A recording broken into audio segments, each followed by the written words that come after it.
entreprises vous présente Libreco.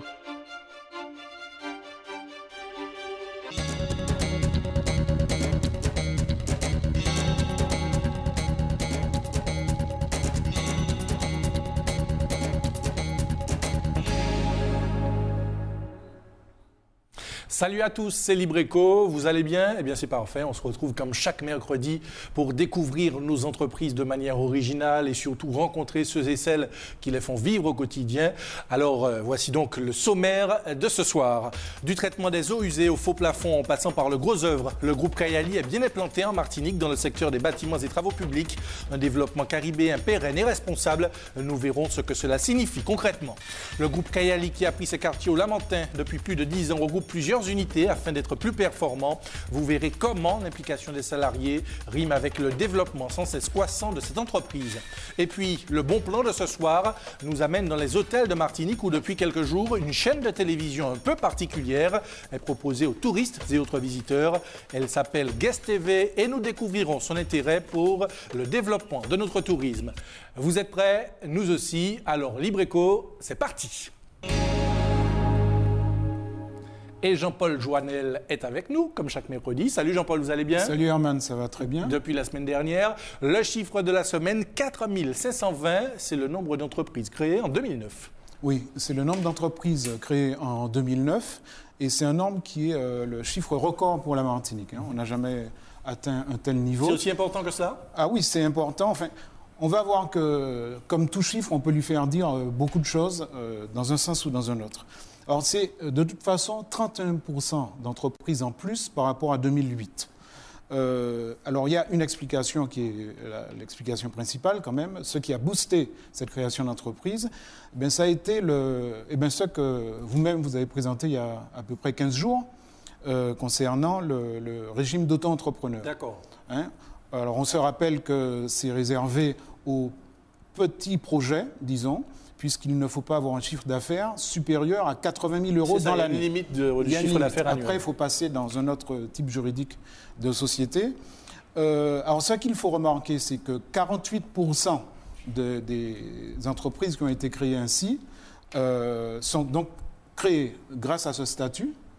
À l'intérieur de ces 48%, le secteur qui est le plus intéressant pour tous ces Martiniquais et toutes ces Martiniquaises qui ont voulu se lancer dans l'aventure de l'entreprise, ce sont les services informatiques. Et vous vous rappelez que la semaine dernière, j'avais dit que c'était un secteur qui intéressait particulièrement les Martiniquais. Alors, ce qu'il faut remarquer aussi, c'est important, c'est que cette population, 4520 personnes, ça correspond à peu près à la population d'une commune comme Trois-Îlets. Donc, c'est important. Donc, 4520 personnes qui ont décidé en 2009 de créer leur entreprise. Et on se rappelle que le contexte en 2009 était particulièrement défavorable. Avec la longue crise sociale, voilà. Effectivement. Donc, à Contact Entreprise, nous nous réjouissons que tout ceci ait passé le pas. On va nous répondre qu'il y a des entreprises qui vont s'arrêter, il y en a qui vont réussir et celles qui vont échouer. Mais parmi celles qui vont échouer dans leur première aventure, il y en a vraiment l'immense majorité qui va recommencer. Parce qu'une fois qu'on a gagné à ce vent de liberté qu'on a quand on est créateur d'entreprise et qu'on est soi-même à la tête de son entreprise, je pense que c'est très difficile de revenir dans une organisation qu'on subit en quelque sorte. Super, merci Jean-Paul pour toutes ces précisions et tous ces chiffres qui nous éclairent chaque semaine. Place maintenant à la découverte de notre entreprise. C'est fou comme il y a un potentiel à Martinique et ce dans tous les secteurs, des atouts que nous ne soupçonnons même pas des fois. C'est le cas du groupe Kayali, implanté au Lamentin, qui depuis plusieurs années œuvre dans différents créneaux du BTP, avec visiblement au bout la réussite. Explication de Céline Chalonneau, François Brigitte et Thomas Turat. Kayali, derrière ce nom d'oiseau se cache un groupe martiniquais implanté ici depuis le milieu des années 90. C'est l'œuvre acharnée d'un homme, Patrick Lannes, qui a une vraie passion pour son métier. De cette passion du travail manuel sont nées 5 structures dans les domaines du BTP et de l'industrie, mais aussi la société mère, Kayali, qui chapeaute le tout. L'aventure démarre en 1993 avec Cotram qui propose des services dans le BTP et par la suite dans l'assainissement. Viendra ensuite Procap, 3 ans plus tard. Ce spécialiste du rotomoulage qui fabrique des citernes et autres fosses a été créé pour répondre aux besoins des chantiers du BTP. En agissant ainsi, l'entrepreneur n'a plus besoin de faire ses achats à l'extérieur, il peut désormais proposer ses produits localement. En 2000, c'est la naissance de Cabex qui produit des faux plafonds en PVC et ce toujours pour les besoins du secteur de la construction. En 2009, enfin Tubulex, le fabricant de gaines techniques en PVC, rejoint la galaxie Kayali. J'avais envie de faire beaucoup de choses, mais je voulais structurer ces projets. Donc déjà mon métier de base, parce que j'ai fait une école des travaux publics quand même, et donc j'ai voulu rester dans mon métier que je savais bien faire, où ce métier, j'ai jamais connu de problème déficitaire, si vous voulez. Hein. C'est un métier qui a toujours fonctionné. Et donc j'ai structuré ce métier en premier lieu. Ensuite m'est venue la passion du traitement de l'eau. Hein, donc j'ai structuré le traitement de l'eau également, et après l'industrie. Avec 5 entités à gérer, Kayali doit faire face à la concurrence de petits et gros concurrents selon les domaines. Une réalité que le chef d'entreprise accepte avec une fatalité toute relative. Bien entendu qu'on a des concurrents. Et quand on n'en a pas, mais ce qui n'est pas le cas, localement, on en a tous, on a tout l'import, hein, tout l'import qui vient de partout. Donc la concurrence, elle est omniprésente. Côté résultat, Patrick Lannes nous avoue du bout des lèvres un chiffre d'affaires de 12 millions d'euros, des données qui selon lui ne valent rien sorties du contexte. Un contexte justement difficile pour le BTP, le dénominateur commun à toutes ces sociétés. Ces derniers mois, les entreprises Tubulex et Cotram subissent de plein fouet la baisse du secteur de la construction.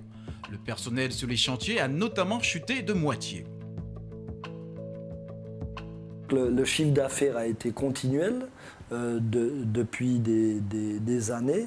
Toutes les sociétés confondues, l'année dernière nous avons fait 12 millions d'euros de chiffre d'affaires. Voilà, bon, vous voulez des chiffres, je vous en donne, ça ne me dérange pas, mais il n'y a pas que des chiffres, les chiffres doivent servir à faire quelque chose, vous voyez. Moi, je ne suis pas quelqu'un qui j'aime les chiffres, mais pour calculer mes reviens, pour calculer les choses, pour que ça tienne la route, vous voyez. Les clés de son succès, essayer de coller au mieux aux attentes de ses clients et créer une vraie complémentarité entre les différentes sociétés du groupe. Ce que la Garrigue attend, c'est un accompagnement de la part du fabricant pour, d'un point de vue technique, rendre plus performantes les équipes commerciales, et d'un point de vue commercial, avec un accompagnement terrain sur des affaires bien spécifiques. Autre levier de croissance pour le groupe de Patrick Lannes, l'innovation. Il vient de mettre au point un nouveau procédé d'assainissement des eaux usées à base de copeaux de coco, un système écologique qui a l'agrément du gouvernement. C'est formidable, c'est exceptionnel. Et quand je vous disais au début de l'émission que l'on apprend tous les mercredis dans LibreEco, c'est le cas ce soir. Patrick Lannes nous a rejoint. Bonsoir. Bonsoir. Et merci d'être là. Vous êtes le président du groupe Kayali. Alors forcément, la première question qui me vient, c'est pourquoi ce nom Kayali? Kayali BTP, je ne vois pas forcément le lien. Kayali, c'est qu'il fallait trouver un nom à une structure administrative où il y a des comptables, des gestionnaires. Et au lieu de l'appeler entreprise Patrick Lannes ou groupe Patrick Lannes, je ne trouvais pas ça forcément harmonieux. J'ai une passion qui est les oiseaux et je trouve que le Kayali a un caractère qui me correspond. Alors, pour que l'on comprenne mieux, quel est l'intérêt de regrouper plusieurs unités au sein d'un même groupe? Le groupe a la qualité de gérer, de faire la comptabilité, d'administrer les autres sociétés qui sont plus des sociétés de production, de fabrication, de métiers. Et vous êtes satisfait de la complémentarité entre les différentes sociétés du groupe? Oui, il y a une très bonne complémentarité. Des fois, il y a des actes commerciaux auxquels il faut faire attention. Il faut être méticuleux dans les politiques commerciales, mais c'est tout un plaisir. C'est une forme qui peut être un atout, mon cher Jean-Paul, dans le développement de nos entreprises? Oui, alors il y a un positionnement. Plusieurs unités? Tout à fait. Et ça permet peut-être répartir les risques. Parce qu'autant sur le BTP, la conjoncture est très très difficile. On est un peu dans un tunnel et on va sortir du tunnel à un moment ou un autre. Mais il y a également l'assainissement. Et là, les perspectives sont très intéressantes en Martinique puisqu'on doit, vous savez qu'on est européen. Il y a une directive européenne qui dit qu'on doit avoir un état des eaux qui soit correct en 2015 avec de très fortes contraintes. Donc il faudra qu'on travaille beaucoup sur ce secteur-là. Et les entreprises qui sont positionnées comme celle de M. Lannes en matière d'assainissement vont avoir de quoi travailler dans les années qui viennent. Alors, vous avez parlé de la crise du BTP, mon cher Jean-Paul. Alors, on sait que quand le BTP va, tout va. Ce n'est pas forcément le cas en ce moment. Il y a une réalité. Comment vous faites face à cette réalité, justement, les difficultés dans le secteur du BTP ? C'est déjà de chercher du travail partout où on peut en chercher. C'est pas simple, je suppose. Ce n'est pas simple. Il y a le domaine public, mais il y a le domaine privé. Et en ce moment, c'est tout qui est éteint. Dans le public, on ne trouve pas grand-chose. Et dans le privé, on ne trouve également pas grand-chose. Et c'est-à-dire que vous craignez pour l'avenir ? Dans le contexte actuel ? Je ne crains pas à long terme, je crains à moyen terme. Je pense qu'il y a des entreprises qui sont très fragiles. Nous, la partie BTP a beaucoup souffert déjà en 2009 et est en train de souffrir encore plus en 2010. Bon, il faut soutenir tout ça et malheureusement, il y a des gens qui ne peuvent pas et qui seront obligés de lâcher l'outil qu'est l'entreprise à un moment donné, ce qui est malheureux pour l'emploi. D'où peut venir l'espoir de relance dans votre secteur ? L'espoir de redynamisation de tout cela ? Je pense que c'est ce qui va redynamiser tout ça, c'est les politiques qui sont en train d'être mises en place. Il faut leur donner aussi le temps, mais je pense qu'il faut affirmer qu'il y a urgence et à côté, que le secteur privé se dynamise aussi, parce qu'on a besoin et que le public aille de l'avant, mais que les privés aussi aillent de l'avant et lancent les projets qu'il faut pour créer des emplois et pérenniser des emplois. Alors, dans le reportage à l'instant, vous nous parliez des gros, des petits concurrents. Comment vous vous positionnez par rapport à la concurrence dans votre secteur ? On se bagarre, c'est une bagarre de tous les jours. On observe, mais surtout on essaie d'optimiser nos outils de production. On essaie de motiver les gens qui travaillent au sein de l'équipe pour être performants dans ce qu'on fait. Alors on va parler de la motivation du personnel dans quelques minutes. Quelle analyse vous dressez de votre parcours depuis toutes ces années ?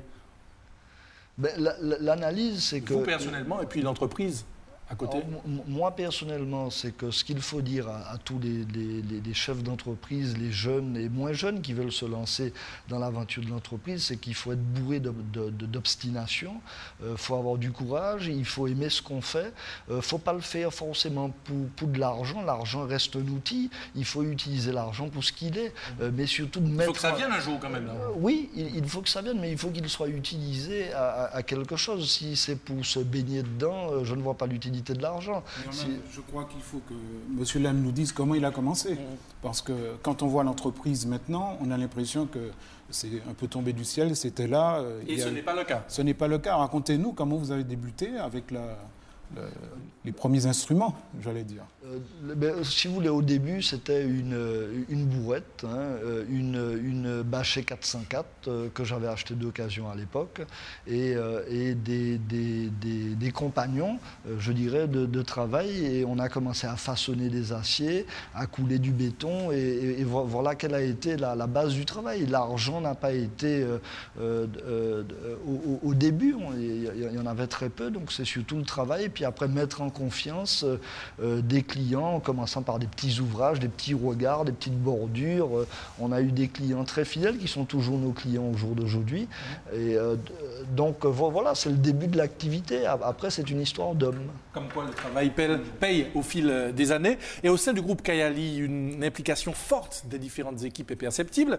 Au fil des années, je le disais, chaque individualité apporte son savoir à une dynamique de groupe. Visiblement, cela paye. Voyons comment et pourquoi. Kayali, c'est 53 employés répartis sur 6 entités distinctes. Près de la moitié travaillent pour Cotram BTP. Ce qui revient le plus souvent sur les lèvres des employés interrogés, c'est le dynamisme du groupe. On a pas mal d'activités, aussi bien industrielles, de fabrication.